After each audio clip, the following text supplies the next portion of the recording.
Hello, welcome to part 3 of my personal lecture series that I'm making as a guide to go along with university access resources that I feature on The Cat with No Teeth.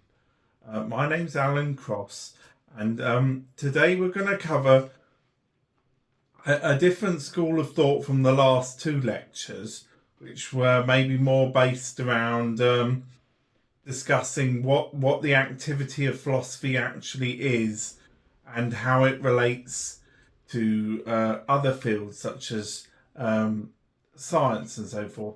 But today we're going to start off with a thinker named John Stuart Mill. Now, John Stuart Mill was a key figure in the development of the modern law. And to put it in some kind of context, utilitarianism, or the school of thought John Stuart Mill came from, came after the Enlightenment, where there have been such great advances in science, in medicine, and in philosophy and mathematics, that utilitarianism was kind of like the after party of such great advances. But now, in association with another thinker, Jeremy Bentham, John Stuart Mill basically designed the reform of the law following the Enlightenment in order to formulate what a new law would be. You see, because in the old days, and my source I base my recollections on is Michel Foucault. As in the old days, the law centered around physical punishment as a deterrent, and the brutality of history and of the law, and also in sort of royal conflicts in the past, came from an idea that a brutal punishment would deter the greatest number, and therefore brutality was justified by the function of the law. You see, but then it got to the Enlightenment, and a thinker named Immanuel Kant changed the law's thinking as far as the nature of an individual within the law, in that Immanuel Kant postulated the idea of a rational soul, and the law actually based its reform on Jesus Christ's redemption as evidence of a perpetuating soul. Anyway, back to John Stuart Mill. We'll get to Kant a bit later. Now, John Stuart Mill's main text to do with what we're studying is a book called On Liberty. And in On Liberty, amongst a long discussion, he speaks of a principle of liberty. And the principle of liberty seems to center around our ability to choose or refuse a sort of a proposition towards us, or a decision in our lives. And for example, when we buy cigarettes from a shop, as we do in common law at the moment, our point of choice is supposed to be when we make the decision to actually buy the cigarettes, and therefore to have the ability to choose or refuse is basically our ability to make that choice. And that's how the law, up until now, I know things are changing, but that's how they conceived Mill's principle. But see, now I wrote a thesis to the government in a sort of vocational PhD that was called Legality and Social Responsibility. And see, I talk about a deeper interpretation of Mill, in that Mill's ability of choice to choose or refuse, I can't conceive of as outside of a continuum of other choices, and choices before, and events before and hither, and therefore to identify it as one sole atomic point of law that one makes a decision to choose to buy some cigarettes and is therefore legally responsible for one's horrible addiction, leading to terrible health consequences, as I see in the people around me and myself. See, to have a continuum of choice is to have a choice that doesn't disappear upon, shooting Cupid's arrow, as it were, and buying the packet of cigarettes. You see, a continuum of choice continues on after and before the actual event. You see, and therefore the point of sale is only one of many choices, and therefore you might think, well, how can we conceive of it if there's not one point where we make the decision and are responsible? Then how do we conceive of a continuum? And the answer is it's a continuum of our functional ability to choose, our ability to function as a choosing agent, as it were, if you want to introduce Kantian intentionality, as a choosing agent. And therefore we get to the further question of how far can we actually function, like say a robot, or like say a machine. How functional are we towards life, and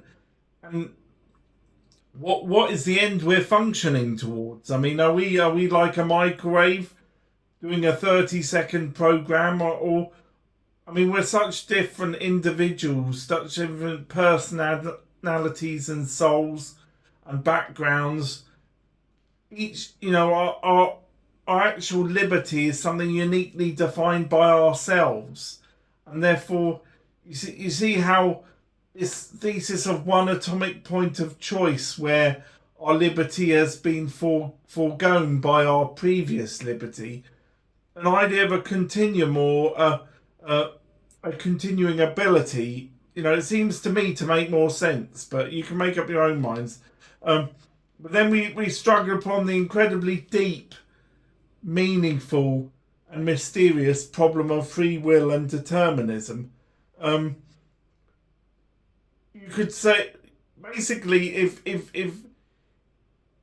you think about the world as a set of, like, biological or physical, reactions, or like scientific causes and effects, is our free will actually an illusion?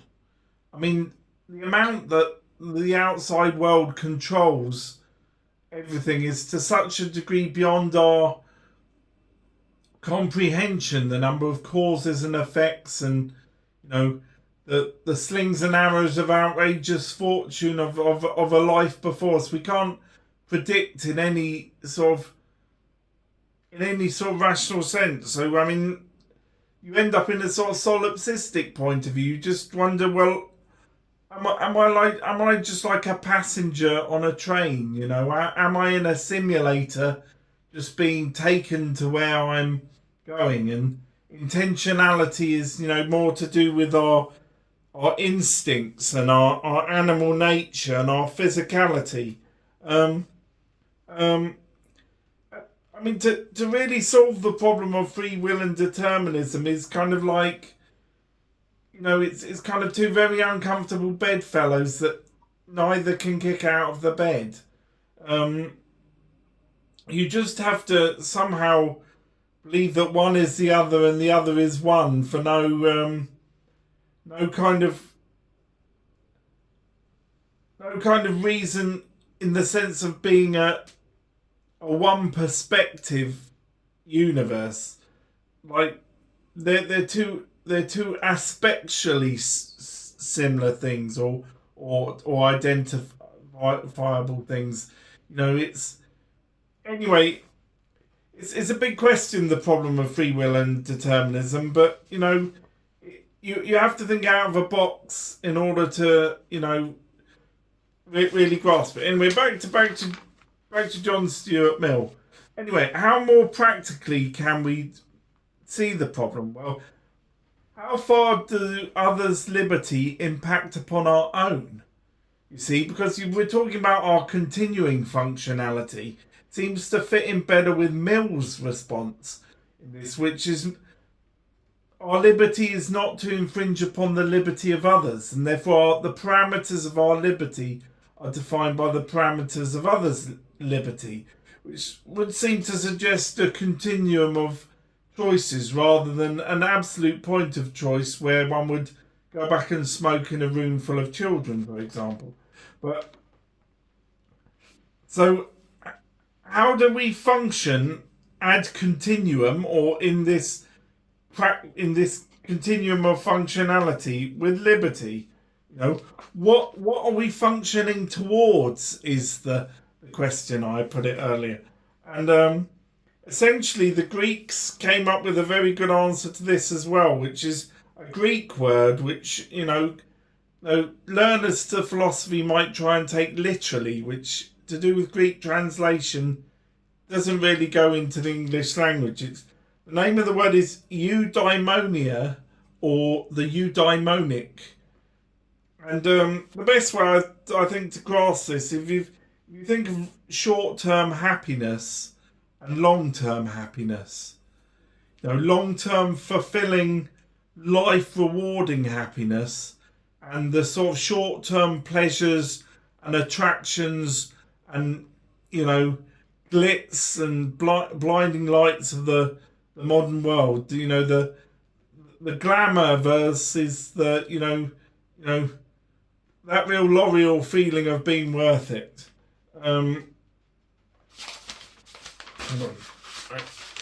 So we've got two kind of like things that are odds here. Two odds. We've got short-term fulfillment or pleasure, and we've got long-term fulfillment of eudaimonia. And as far as pleasure, to look at a functional version of liberty in terms of, well, how did previous sort of like British governments deal with it?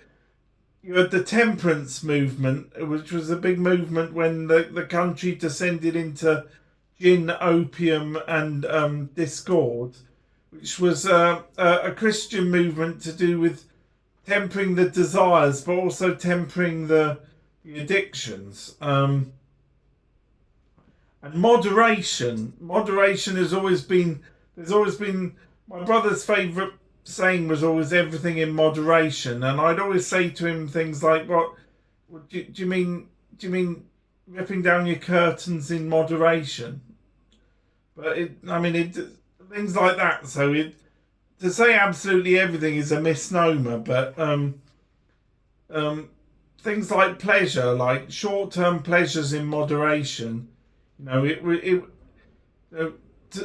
To watch how people get dragged off the path of life towards the pitfalls and the kind of the problems with life as it seems to be like an obstacle course that we can't see what disasters come ahead of us. Only make the best guidance with our reason. And therefore, our reason would seem to suggest we've got tempering the short terms, and we've got aiming towards the vanishing point of eudaimonia.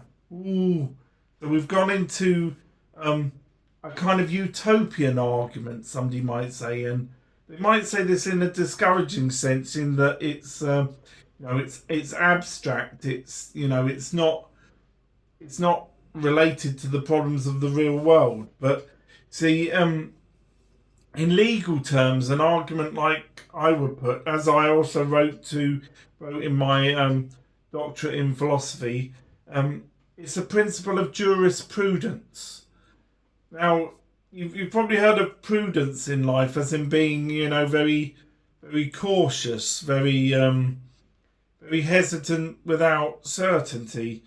But jurisprudence is to do with practical wisdom. It's to do with, a type of wisdom in contrast with, more academic wisdom, a wisdom in terms of really understanding how things function and their functional causes. Really, but for government, would be understanding people's behaviour and habits, and and how to promote their well-being, using practically intelligent answers. Um, Therefore, it seems like we have to learn the functionality of well-being in order to actually understand policy making, which was a point I made to the government in my doctorate. Then we get to another thinker, our cohort, our Robin to Batman, Jeremy Bentham. Now, Jeremy Bentham was a key person who was involved in the development of the modern prison, which developed out of the debtors' gaols that used to functioned for like finances and people trying to reclaim their money back. But see, Bentham came up with the idea of the panopticon. Now, the panopticon, you've got to imagine like a cross between a prison and a mental home. But in the panopticon, the prisoners who've been put in there are observed at every single point of time, which I don't know, if you think about it literally, it could be like a human rights issue. But but the panopticon is supposed to be a benign human rights issue, as it were. It's supposed to be it's the thought of how far Bentham could conceive dealing with the problems of society in a microcosmic fashion, because studying the microcosm of the panopticon with this hypothetical, Big Brother-like point of view is supposed to be therapeutic to understanding the problems of society from the micro to the macro. Anyway, now forgive me, Jeremy Bentham, but Jeremy Bentham came up with a principle of utility that I don't know if he would call a principle of utility, but this applied in government to do with the greatest benefit of the greatest number being served, as in the